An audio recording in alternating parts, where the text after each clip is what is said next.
Está lloviendo. Eso es raro en octubre, en estos octubres aquí en esta ciudad. A esta hora murió Euronymous. ¿Qué demonios se puede decir de Macario que no se haya dicho ya? Porque esta película, dirigida por Roberto Gabaldón y escrita por Emilio Carballido, es uno de los estándares no ya del cine de oro mexicano, sino también del cine iberoamericano, ya que esta película, basada en el cuento homónimo de Bruno Travers, fue estrenada en 1960 y desde su primera década ha habido toneladas de autoridades y tesis que han pasado factura a esta película. La mayoría de las lecturas de Macario abarcan la relación evidente con la muerte, quien es un personaje en la película. Incluso se le compara con la muerte de El Séptimo Sello de Ingmar Bergman, una película considerada de estirpe protestante, ya que ambas películas tratan relaciones con la muerte desde distintas aristas. Especialmente por eso esta película es difícil de leer, por lo que ¿qué sentido tiene que yo saque un video más acerca de Macario entre cientos de videos de Macario que ya hay en YouTube? La cosa es que esta vez a Macario la voy a cribar yo y vamos a ver que Macario es una tesis absolutamente anticatólica, porque con motivo del Día de Muertos vamos a hacer una criba de esta película que retrata a Macario y a su familia, quienes viven no solo de manera humilde, sino en la miseria y con hambre constante. Macario, interpretado por Ignacio López Tarso, es un talador que vende leña y quien añora un día poder comerse 2 pavos él solo, sin ánimos de homenajear a Ari Gameplays. ¿Tuviste ayer aquellos guajolotes? No volveré a probar un bocado hasta que pueda tragarme un guajolote entero yo solo, sin darle a nadie.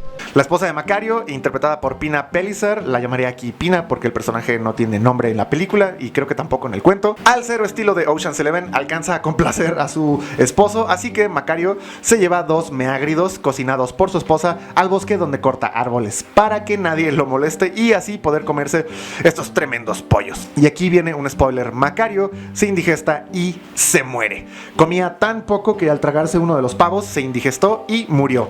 Pero esto nosotros no lo vamos a saber sino hasta que se acaba la película en la última escena. Significa que la película nos introduce a un nuevo nivel de realidad dentro de la cabeza de Macario. Repito, dentro de la cabeza de Macario. Esto es súper importante aquí en esta lectura. Es decir, la película se desarrolla en la conciencia de Macario, o sea, esta película se desarrolla dentro de una conciencia subjetiva, que es la de Macario. Entonces, ¿qué es lo que nosotros vamos a ver más bien una vez que Macario muere?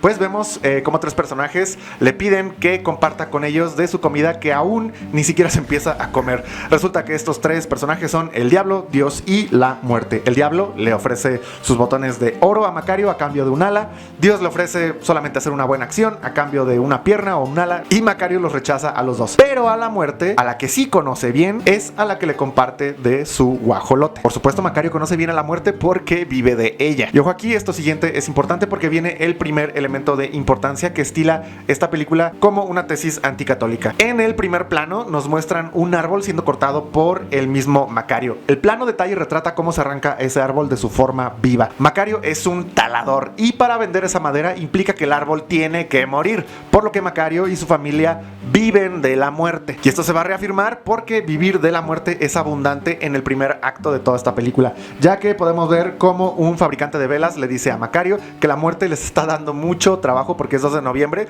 y están vendiendo un montón. ¿Qué tal, Macario? Espérate un momento, porque hoy la muerte nos da mucho trabajo.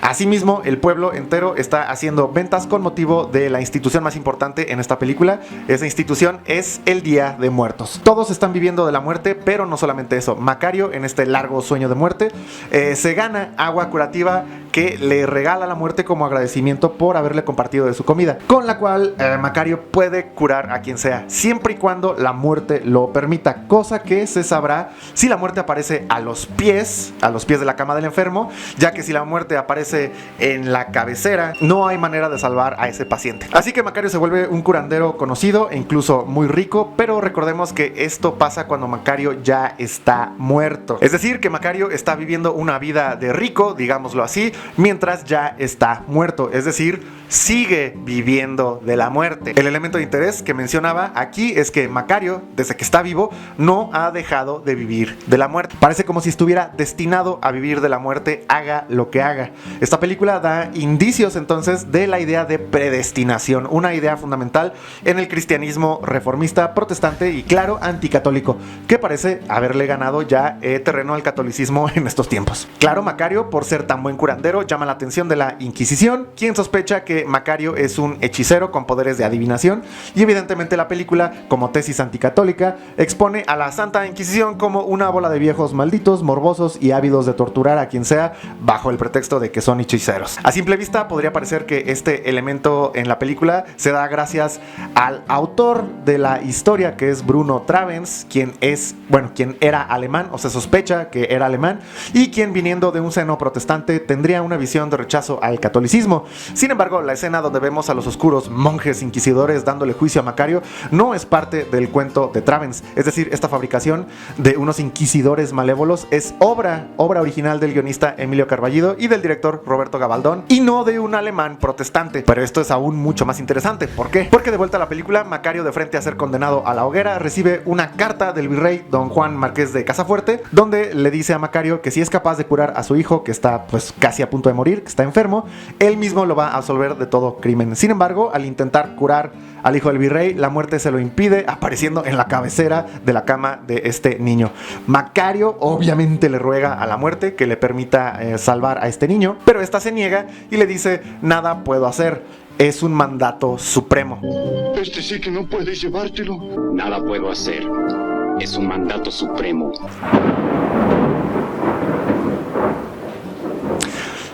Inmediatamente pasa algo crucial, y es que Macario gira la cama del niño para dejar a los pies de la cama a la muerte. Parece chistoso que Macario está buscando una forma ingeniosa de escaparse a la regla de si estoy en la cabecera de la cama, esa persona no se va a salvar. Pero sobre todo, y aquí lo importante, es que en esta película ni los actos cambian el plan maestro. Y recordemos que en el catolicismo las acciones son fundamentales para la salvación, en el protestantismo no. Estoy hablando aquí de que haga lo que haga Macario, sea inteligente o no, siempre vive de la muerte. Haga lo que haga Macario, no puede escapar o al juicio de la Inquisición o a la hoguera, y haga lo que haga quien sea, el hijo del virrey no va a sobrevivir. Las acciones no importan aquí, y esto es nada menos que una impronta de protestantismo y claro, de predestinación. Es decir, claramente las acciones no valen. Y queda muy claro esta idea incluso cuando el fabricante de velas le dice a Macario que la muerte ya viene diseñada para cada quien. Cuando nacemos ya tenemos nuestra muerte escondida en el hígado o en el estómago o acá en el corazón, que algún día va a pararse.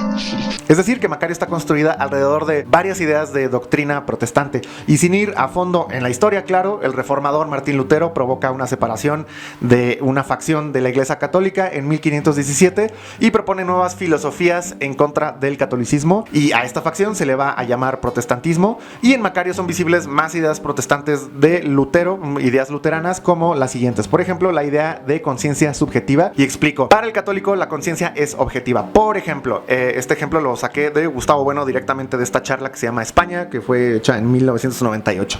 Si yo decido no hacer servicio militar, tengo que dar razones de por qué no lo voy a hacer, y no basta nada más decir que por mis creencias pues no voy a prestar ese servicio. Se tienen que dar razones a la institución de por qué no voy a dar dicho servicio. Para el católico la conciencia es objetiva, no subjetiva. Por el otro lado, el cristiano protestante, gracias a Martín Lutero, incita a no pensar en las cosas en sí mismas, sino en lo que son para nosotros subjetivamente, conciencia subjetiva. De hecho, Lutero condena la curiosidad e incita a no hacer preguntas, ya que si algo no se revela, hay que confiar en que hay un plan que no entendemos. De hecho, esto ya suena mucho al mandato supremo de que menciona la muerte aquí en esta película Macario. ¿Pero por qué se perfila así? Porque para Lutero no hay nada material que te lleve a la salvación excepto la fe. Y exagerando aquí, la película nos obliga a inevitablemente a adquirir una postura protestante de alguna manera al ver esta película, porque vemos los hechos en Macario, a través, claro, del metraje,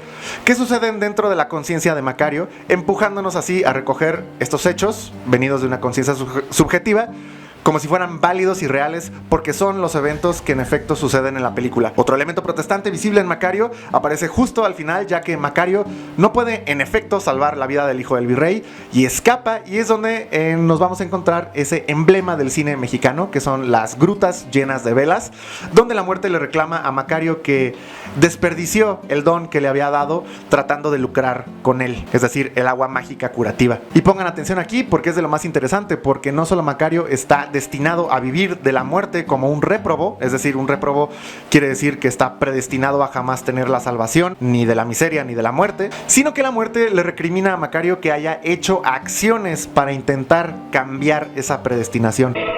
Mira, Macario, esta es la humanidad. Son de distintas eras. Cada una es única, como una mariposa de la larga eternidad. Y con esto has jugado y comerciado, y jamás entendiste los alcances del don que te di.